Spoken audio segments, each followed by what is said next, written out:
কালকেই তো মনে হয় না পরশু দেখলাম এই যে দক্ষিণাঞ্চলের পিরোজপুর না কোন জেলায় জানো না পটুয়াখালী এক পুরুষ পতিতালয়ে গেছে জেনা করার পরে সে গোসলে ঢুকবে বাথরুমে, ঠিক ওই মুহূর্তে রুহ কবজ হয়ে গেছে। পত্রপত্রিকায় ছড়িয়ে পড়ছে, কিন্তু এটা সোশ্যাল মাধ্যমে দেখেছেন। আমার মাথায় ও জেনা করেছে এটার জন্য বিষয়টা কঠিন মনে হয় না। এরকম চিপা চাপায় কত মানুষের তো জেনা করে, এর হিসাব আল্লাহর কাছে সে দেবে, কিন্তু আল্লাহ মাফ করুক ওই লোককে। কিন্তু আমি চিন্তা করতেছি ও আল্লাহর সামনে দাঁড়াবে কি নিয়ে। মানুষ মৃত্যুর আগে কালেমা চায়, মৃত্যুর আগে একটা ভালো কাজ চাই, ও মৃত্যুর আগে জেনা করে মরছে। গোসলটা পর্যন্ত হারাম করতে পারে নাই। আল্লাহ মাফ করুক লোকটাকে। যেহেতু মুসলমান, আল্লাহ মাফ করুক। কিন্তু বলার মাকসাদ এই যে আপনারা যারা জেনা টেনা করতে যান বা মদ টদ খাইতে যান, হারাম কাজ করতে যান, ওর মতো আপনার মৃত্যু যা আসবে না, আপনার কি গ্যারান্টি আছে? ধরেন আপনি এক জায়গায় গিয়েছেন, যাওয়ার পরে আকাম করছেন, করার পর আপনার রুহ কবজ হয়ে গেল, গোসলটারও সুযোগ পেলেন না। আপনার বউ বাচ্চা মুখ দেখাবে কি করে?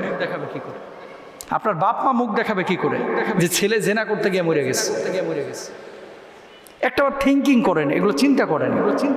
আল্লাহ যেন এরকম লাঞ্ছনার মৃত্যু কাউকে না দেয়। বলেন আমিন। এগুলো খুব কঠিন ভাই, বুঝছেন? এগুলো আপনি খুব সহজভাবে নিয়েন না, ব্যাপারগুলো কিন্তু খুবই কঠিন।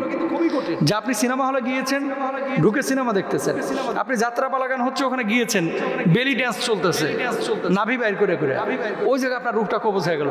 গোটা দুনিয়ার মানুষ বলবে যে গেছিল আজাগায়, যাওয়ার পর মরছে। তার মানে নিজেও মরলেন, নিজে তো লাঞ্ছিত হইলেনি, মানুষগুলোকে লাঞ্ছিত করলেন। প্লিজ এই জন্য খাতেমা বিল খায় যারা চান, এই কাজগুলো আপনারা খেয়াল করবেন ইনশাল্লাহ। শেষ করে দিচ্ছি। এরপর হচ্ছে আজানের জবাব দেওয়া। আজানের পরে আজানের জবাব দিলে ভালো মৃত্যুর আশা করা যায় ইনশাআল্লাহ। এরপর 6 নম্বর জিকির করা। জিকির আল্লাহ দিন আয়াত করুন, আল্লাহ কিয়ামা ওয়া কুউদা, দাঁড়ায় বসে যে অবস্থায় আছেন সে অবস্থায় জিকির করবেন। 7 নম্বর হচ্ছে সদাকা করা, সদাকা যদি করেন। এরপর 8 নম্বর হচ্ছে সৎ মানুষের সাথে মেশা, তাদের সঙ্গে চলাফেরা করা, উঠা বসা করা, তাহলে আল্লাহকে চেনা যায় ভালো, নবী সাল্লাল্লাহু আলাইহি ওয়াসাল্লামকে চেনা যায় ভালো, আল্লাহ ওয়ালাদের সহমত থাকা 9 নম্বরে।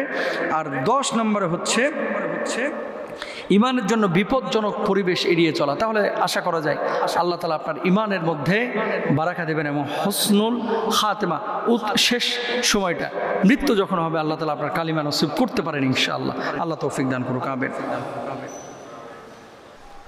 আপনি যদি বলেন স্পেসিফিক নবীজি সাল্লাল্লাহু আলাইহি ওয়াসাল্লাম এক হাদিসের মধ্যে বলেছেন এমন কোনো বিষয় আছে কিনা, আমি বলবো এরকম কোনো বিষয় নাই। তবে হ্যাঁ, বিচ্ছিন্ন পৃথক অনেক হাদিসে নবীজি সাল্লাল্লাহু আলাইহি ওয়াসাল্লামের কথা আমরা পাই, যেগুলোতে আল্লাহর হাবিব সাল্লাল্লাহু আলাইহি ওয়াসাল্লাম বলছেন যদি কেউ এগুলো করে তাহলে হয়তো বা তার মৃত্যুটা ভালো মৃত্যু হতে পারে ইনশাআল্লাহ।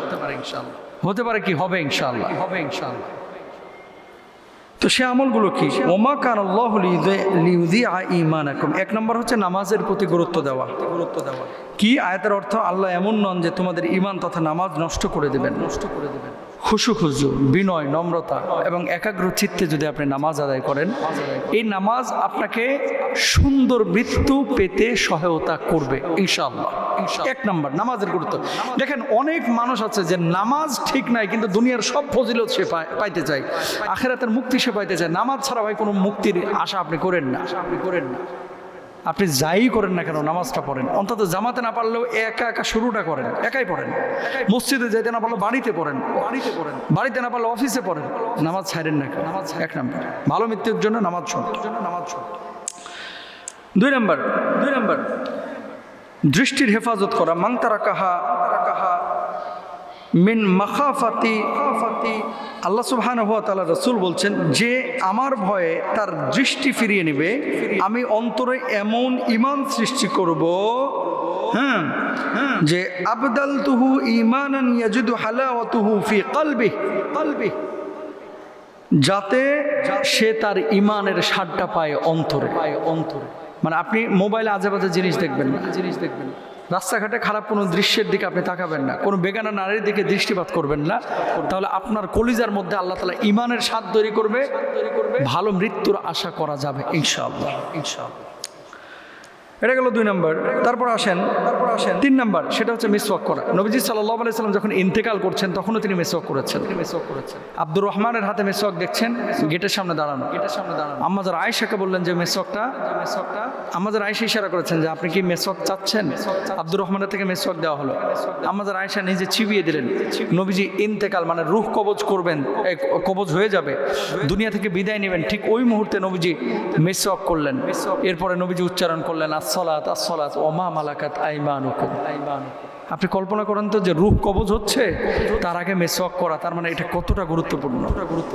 তাহলে মিসওয়াক করবেন ইনশাআল্লাহ। 3 নম্বর গেল, তাহলে ভালো মৃত্যুর আশা করা যায়। 4 নম্বর হচ্ছে সর্বদা ওযুর সঙ্গে থাকা। আপনি যদি ওযু অবস্থায় মারা যান, কিয়ামতের ময়দানে ওযু অবস্থাতে আপনি দাঁড়াবেন। দাড়ি ছাটা অবস্থায় যদি আপনি মারা যান, দাড়ি ছাটা অবস্থায় উঠবেন। আপনি যদি শরীরে ট্যাটু নিয়ে মরেন, আপনি ট্যাটু নিয়ে উঠবেন। আহা আহা